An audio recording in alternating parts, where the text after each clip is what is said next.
Ta parole est une lampe à mes pieds, une lumière sur mon sentier. Psaume 119, verset 105. La méditation.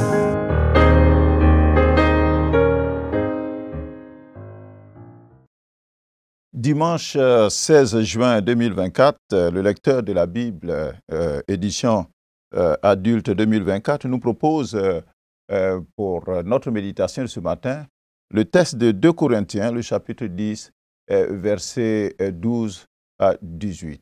Mesdames et messieurs, chers amis lecteurs de la Bible, shalom. L'équipe technique et moi sommes très heureux de vous retrouver à votre émission journalière Méditons ensemble avec la Ligue pour la lecture de la Bible et la télévision Espérance TV.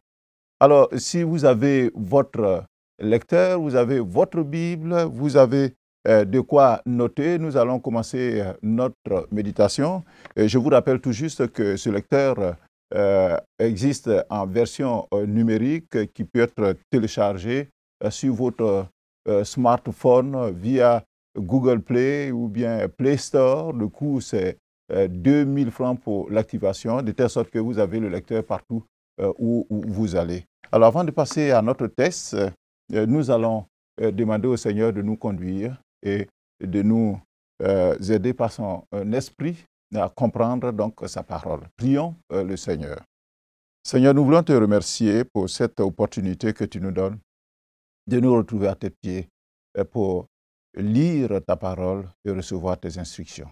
Viens nous éclairer et ouvre, Seigneur, nos cœurs pour que nous puissions recevoir cette bonne parole au nom de Jésus-Christ. Amen. Alors, les questions qui nous sont proposées par le lecteur, ce sont les questions 3 et questions 7. Y a-t-il un exemple à suivre ou à ne pas suivre? Quelle vérité Dieu me révèle-t-il? Alors, le contexte, parce qu'il faut le situer, Paul, il est le fondateur de la communauté de Corinthe. Il est l'objet d'attaques injurieuses de la part de faux enseignants qui se sont introduits dans l'église donc, de Corinthe. Il répond ici à ses détracteurs en défendant son apostolat. Alors, si vous avez trouvé votre texte, 2 Corinthiens, chapitre 10, verset 12. Je lis avec vous. Nous n'osons pas nous égaler ou nous comparer à quelques-uns de ceux qui se recommandent eux-mêmes. Mais en se mesurant à leur propre mesure et en se comparant à eux-mêmes, ils manquent d'intelligence. Verset 13. Pour nous ne voulons pas nous glorifier hors de toute mesure. Nous prendrons au contraire pour mesure les limites du partage que Dieu nous a assigné, de manière à nous faire venir aussi jusqu'à vous. Nous ne dépassons point nos limites comme si nous n'étions pas venus jusqu'à vous, car c'est bien jusqu'à vous que nous sommes arrivés avec l'évangile de Christ. Verset 15.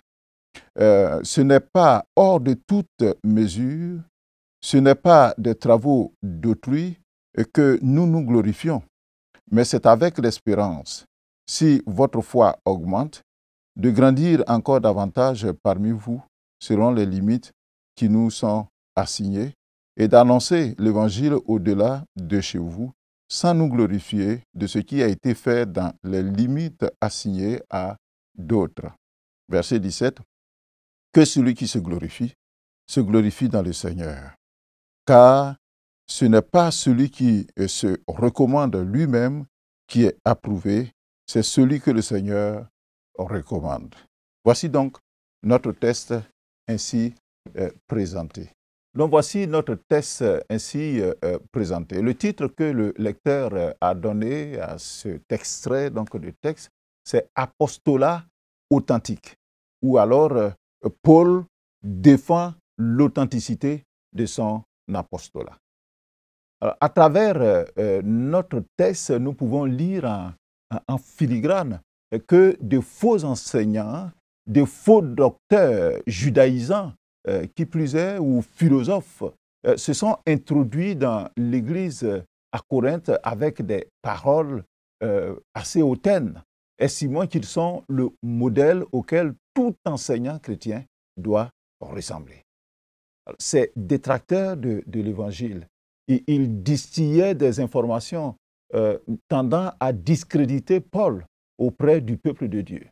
Aussi, l'apôtre, dans ce texte, il rappelle subtilement aux Corinthiens qu'ils sont parvenus à la foi par son ministère. On l'a vu au verset 12 jusqu'à 16 donc, du texte que nous avons lu. Il ne manque pas de souligner le fait que la seule façon pour le chrétien de se glorifier est de se glorifier dans le Seigneur. Verset 17 et puis verset 18. Alors répondons à notre première question. Y a-t-il un exemple à suivre ou à ne pas suivre? Nous allons commencer par la deuxième partie de cette question et relever les exemples à ne pas suivre. Le premier exemple que notre texte nous donne et que nous ne devons pas suivre, c'est l'orgueil et l'arrogance des détracteurs de Paul. L'image que l'on retient de ces gens qui se sont introduits dans l'église de Corinthe, à la lecture de notre passage, c'est qu'ils sont orgueilleux de leur propre sagesse, de leur dextérité dans la parole, dans leur position et dans leur soi-disant travail, parce qu'on se rendra compte que ce travail d'ailleurs n'est pas le leur. Ce sont des faux apôtres, des faux enseignants qui sont arrivés dans la communauté, non pas pour faire avancer l'œuvre de Dieu, mais pour mieux établir leur propre nom en s'attribuant l'œuvre de Paul. Et ils se considéraient comme un cercle privilégié, comme l'élite. Personne ne pouvait oser se comparer donc à eux. C'est ce que Paul déclare sous une forme satirique. On le voit d'ailleurs au verset 12 que nous avons lu. Il dit « Nous n'osons pas nous égaler ou nous comparer à quelques-uns de ceux qui se recommandent eux-mêmes, mais en se mesurant à leur propre mesure et en se comparant à eux-mêmes. Il manque d'intelligence. » Alors, ces faux enseignants dans l'église de Corinthe se proclamaient supérieurs aux autres, notamment à Paul, et ils se recommandaient eux-mêmes en se mesurant à leur propre mesure. Mais quel était l'étalon de leur mesure? Ils se mesuraient selon des règles et des normes qu'ils avaient eux-mêmes établies et qui s'inspiraient de celles du monde. Ça n'avait rien, j'ai dit, de biblique. Il disait de Paul qu'il n'était pas éloquent. Et on l'a vu hier au verset 10 donc, du chapitre que nous avons lu. Il disait que Paul est faible et sa parole est méprisable. Or, Paul fut un prédicateur éloquent et puissant. On l'a vu dans Actes des Apôtres, le chapitre 14. Que ceux qui l'écoutaient étaient émerveillés et des miracles donc s'opéraient par lui. Il était même pharisien. Il était fils des pharisiens, nous dit Actes le chapitre 23. Il était même de la branche, d'une des branches très dures, donc du pharisaïsme. Quoi qu'il en soit, l'apôtre Paul ne se glorifiait pas de ses aptitudes. Paul donc va leur rétorquer. Et dans la suite donc, de notre passage, au chapitre 11, le verset 6, il dit que bien que profane pour l'éloquence, je ne le suis pas pour la connaissance. Alors, bien souvent, l'on a tendance à se donner bonne conscience en se disant qu'il y a pire que soi dans tel ou tel domaine. Et puis, alors, on se rassasie avec. L'on a tendance à comparer son ministère à ceux des autres serviteurs de Dieu. Cela est un piège qui rend envieux si les autres réussissent mieux que soi. ou alors qui rend orgueilleux si l'on réussit mieux que les autres. En réalité, dans la vie et notamment dans l'œuvre donc de Dieu, il n'existe qu'un seul étalon, un seul étalon de mesure valable auquel tout homme doit se comparer. Bien sûr, je sais que vous l'avez deviné, le seul étalon, le véritable étalon, c'est Jésus-Christ, à travers la parole de Dieu qui est le miroir dans lequel le chrétien doit se placer et se regarder à chaque instant, qui est la base donc de notre appréciation. Si quelqu'un veut connaître la vérité à son propre sujet, il lui faut s'examiner à la lumière de la révélation, c'est-à-dire de la parole de Dieu. Se mesurer à la perfection de Christ, parce que c'est lui seul qui est parfait. Il va donc sans dire que ceux qui se comparent à d'autres chrétiens pour justifier certains comportements ou se satisfaire de leur état, ils se trompent. Et c'est ce que le verset 12 dit, que ces personnes-là qui se mesurent de leur propre mesure, ils manquent d'intelligence. En effet, c'est Jésus-Christ qui doit être utilisé comme référence, comme étalon de mesure. C'est par rapport à lui que nous aurons une idée juste de ce que nous valons. Et quand bien même l'œuvre de Dieu se porterait bien et que le ministère rayonnerait, nous découvririons en tant qu'acteurs, en tant qu'ouvriers, en tant que serviteurs, nous découvririons notre grande indignité. Car c'est Christ Jésus lui-même qui fait son œuvre par nos mains. Il ne fait que nous utiliser. Nous sommes des serviteurs inutiles. D'ailleurs, nous pouvons lire dans Luc, le chapitre 17 et le verset 10, je crois. Luc, chapitre 17, le verset 10. Il a dit ceci. Vous de même, c'est le Seigneur Jésus qui parle donc des serviteurs inutiles. Vous de même, quand vous avez fait tout ce qui vous a été ordonné, dites, nous sommes des serviteurs inutiles. Nous avons fait ce que nous devions faire. Voilà comment nous devons réagir. Plus un homme réussit dans sa vie ou dans son ministère pour Christ, plus la tentation est grande pour lui de s'attribuer un peu de la gloire qui est due à Dieu et à Dieu seul. La maladie spirituelle de l'orgueil est certainement la cause principale de l'échec dans le service de Dieu. C'est l'exemple du roi Osias qui eut beaucoup de succès pendant sa royauté, mais qui pécha par orgueil. On le trouve donc dans 2 Chroniques, le chapitre 26, le verset 16, que nous avons médité en début d'année. Il a dit d'ailleurs ceci que lorsqu'il fut puissant, Osias, son cœur s'éleva pour le perdre. Il pécha contre l'Éternel, son Dieu. Il entra dans le temple de l'Éternel pour brûler des parfums sur l'autel des parfums. Parce qu'il pensait qu'au stade où il était arrivé avec ce succès, il pouvait tout faire. Que Dieu nous garde de l'orgueil du succès ou de l'autosatisfaction par la comparaison aux autres. Jésus-Christ est notre étalon et c'est lui, notre force, c'est par lui que nous avons des succès. Le deuxième exemple à ne pas suivre, c'est la malhonnêteté des faux docteurs. Et nous le voyons dans notre texte que nous avons lu au verset 13. Au verset 13.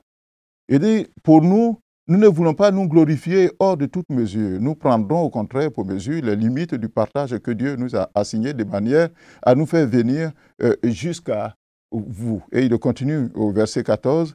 Nous ne dépassons point nos limites comme si nous n'étions pas venus jusqu'à vous, car c'est bien jusqu'à vous que nous sommes arrivés avec l'évangile de Christ. Qu'est-ce que je veux dire? Les faux apôtres qui sont arrivés à Corinthe se rendaient coupables en se vantant du travail accompli par les autres. Ce n'était pas leur travail. Ils essayaient de ravir à leur profit les brebis, si on peut le dire ici, ainsi, les brebis de Paul. Il calomniait le caractère donc de l'apôtre. Il contredisait son enseignement et s'attribuait une fausse autorité. Or, Paul, nous le savons, avait enduré des épreuves. Il avait surmonté des difficultés donc, dans cette mission. Il avait connu l'affliction pour pouvoir atteindre donc, les Corinthiens. Maintenant, d'autres sont venus en terrain conquis, là où Paul avait laborieusement défriché. Et ils n'ont pas manqué probablement de se vanter à haute voix des résultats de l'œuvre de Paul qu'ils s'attribuaient. Ils ne disaient pas que c'était Paul, mais que c'était eux. C'est être malhonnête que de s'attribuer les fruits du labeur, c'est-à-dire du travail d'autrui, et tout en dénigrant donc ce dernier. Paul rappelle aux Corinthiens qu'ils sont parvenus à la foi par son ministère, pas par le ministère d'un autre. Il le dit au verset 14. Il dit, car c'est bien jusqu'à vous que nous sommes arrivés avec l'Évangile. De la sorte, la principale responsabilité de ce champ d'action pèse sur lui, Paul. Ce n'est pas à dire qu'un homme ne peut pas reprendre ou continuer le travail commencé par un autre, si c'est pour aider et non pour détourner. Paul reconnaît lui-même ce principe quand il écrit dans 1 Corinthiens, le chapitre 3, le verset 6 jusqu'au verset 10. Il dit, j'ai planté, Apollos a arrosé, mais Dieu a fait croître. Il dit, j'ai posé le fondement et un autre a bâti dessus. Beaucoup de mal a été fait dans l'œuvre de Dieu par des hommes qui n'ont pas su résister à la tentation de dépasser leurs propres limites. Ce sont des faux ouvriers qui, au lieu de prêcher l'Évangile dans de nouveaux champs ou d'édifier sur l'existant, ils ont l'art d'aller arracher les fidèles des autres communautés, notamment par des discours diffamants et calomnieux sur les serviteurs de Dieu. Ce genre de conduite suscite division et rivalité dans l'Église et salit finalement le nom de Christ. Bâtir sur l'œuvre d'un autre sans l'accord de ce dernier, c'est empiéter de manière malhonnête sur son territoire, c'est dépasser ses limites. Alors, bien sûr, l'œuvre d'un autre, aller et travailler dessus de la sorte, c'est très, très, très malhonnête. Cette situation crée beaucoup de difficultés et les faux docteurs qui sont venus donc dans cette église de Corinthe agissent très négativement sur la mission de Paul. Les difficultés surgissent à Corinthe occupait tellement les pensées de Paul et son temps qu'il ne pouvait plus poursuivre de manière sereine donc, ses activités dans les régions donc, plus lointaines. Est-ce qu'il dit au verset 15 que ce n'est pas hors de toute mesure, ce n'est pas des travaux d'autrui que nous nous glorifions, mais c'est avec l'espérance. Si votre foi augmente, de grandir encore davantage parmi vous selon les limites qui nous sont assignées et d'annoncer l'Évangile au-delà de vous sans nous glorifier de ce qui a été fait dans les limites assignées à d'autres. Alors, qu'est-ce que nous pouvons retenir là? C'est que c'est Dieu qui mesure à chacun sa place et sa tâche. C'est Dieu. Tâchons avec modestie et avec humilité de rester dans les limites que Dieu nous assigne, au risque de perturber à nos dépens, donc à nos frais, l'œuvre de Dieu. Et ce n'est pas bien que l'œuvre de Dieu soit perturbée donc, par la faute donc, de quelqu'un. Alors, y a-t-il des exemples à suivre? Oui, il y en a. Le premier exemple, c'est Paul qui se soucie de la foi des chrétiens et de l'expansion donc de l'œuvre. Paul a le désir constant que la foi des chrétiens augmente et que son champ missionnaire s'étende. C'est ce qu'il dit à ce verset 15 que nous avons lu tout à l'heure. D'ailleurs, ce verset 15, je le lis dans une autre version, la version Parole de vie. Il est dit, nous ne dépassons pas la mesure en nous vantant à cause du travail des autres. Mais nous espérons une chose, votre foi fera des progrès et nous pourrons agrandir notre champ d'action parmi vous, mais sans dépasser les limites fixées. Et le verset 16, dans Parole de vie, il est dit, ensuite, nous avancerons la bonne nouvelle dans des régions situées plus loin que chez vous. Nous ne voulons pas travailler dans le champ d'action des autres et nous vanter d'activités qu'ils ont déjà faites. Alors, Paul espérait bien que les Corinthiens allaient se ressaisir et qu'ils deviendraient mûrs sur le plan spirituel. Alors, ils pourraient compter sur leur appui lorsqu'ils se rendraient dans d'autres contrées situées au-delà de chez eux pour annoncer l'Évangile au-delà de Corinthe. Et sans doute, en Grèce occidentale, aller jusqu'en Italie et même jusqu'en Espagne, car Corinthe était à cette époque la limite occidentale de l'étendue du ministère de Paul.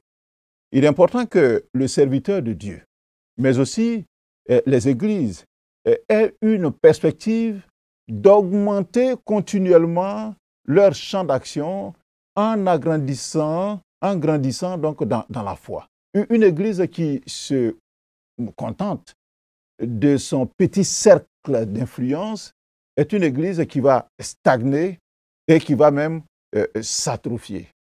Le deuxième exemple à suivre, c'est l'humilité et le respect des autres dans l'apostolat de Paul. Contrairement à ses adversaires, l'apôtre Paul fait preuve d'humilité en refusant de se vanter de ses propres œuvres. Il préférait en effet mettre en avant ce que Christ avait fait à travers lui. C'est ce qu'il dit au verset 16 d'ailleurs. Il dit qu'il veut annoncer l'évangile au-delà des Corinthiens, mais sans se glorifier de ce qui a été fait par lui, donc dans les limites qui lui ont été assignées. Paul ne veut en aucun cas s'attribuer le travail d'autrui.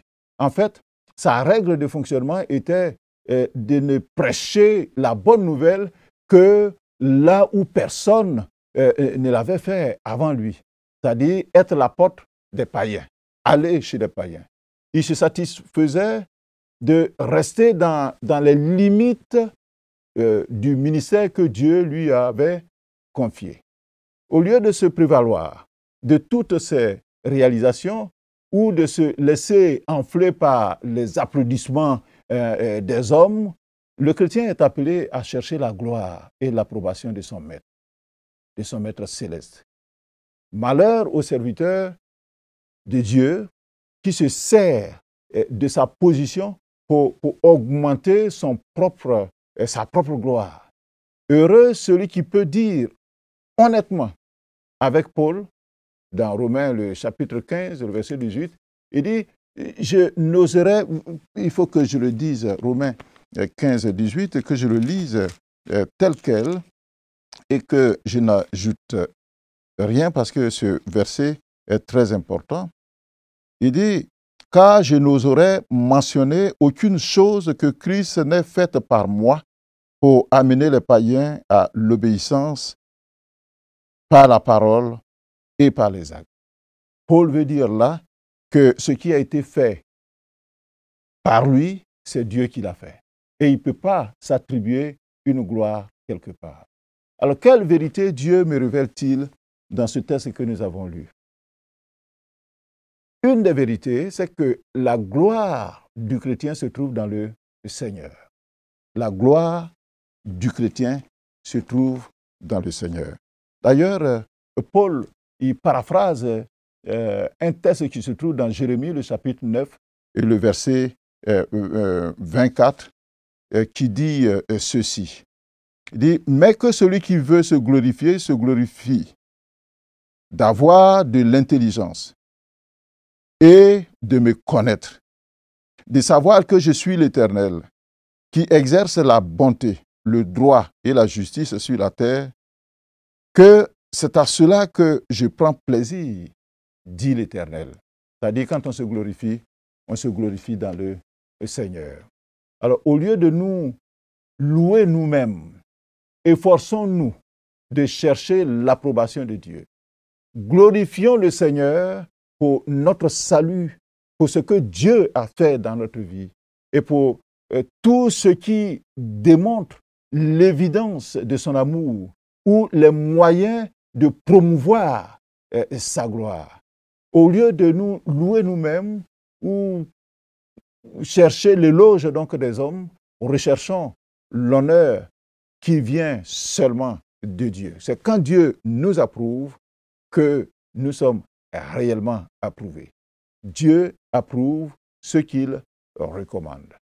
Alors, quel verset, pour répondre à la question A, quel est le verset qui m'interpelle le plus?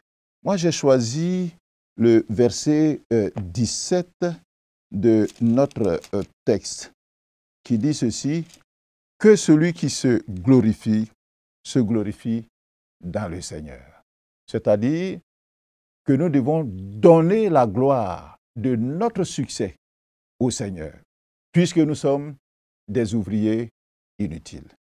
Alors que le Seigneur nous bénisse de par cette méditation, de ce test que nous venons de passer en revue.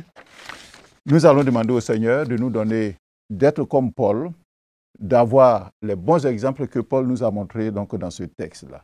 Alors veuillez prier avec moi, chers téléspectateurs.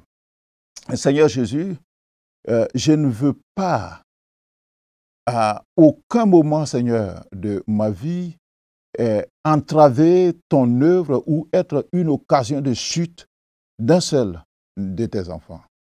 Je veux rester dans les dimensions, dans les limites, Seigneur, que tu m'as assignées. Je veux avoir un travail collaboratif avec les autres, de telle sorte que ton œuvre aille toujours de l'avant. Et toutes les fois que tu me donneras de connaître le succès, que je puisse, Seigneur, reconnaître que ce succès vient de toi et ne jamais m'attribuer une gloire. Je te le demande au nom de Jésus-Christ. Amen. Alors, nous avons fini notre méditation de ce matin. Le commentaire du lecteur se trouve à la page 75. Demain, un autre jour, un autre test, une autre bénédiction de la part du Seigneur. Dieu vous bénit et à bientôt. Ta parole est une lampe à mes pieds, une lumière sur mon sentier. Psaume 119, verset 105. La méditation.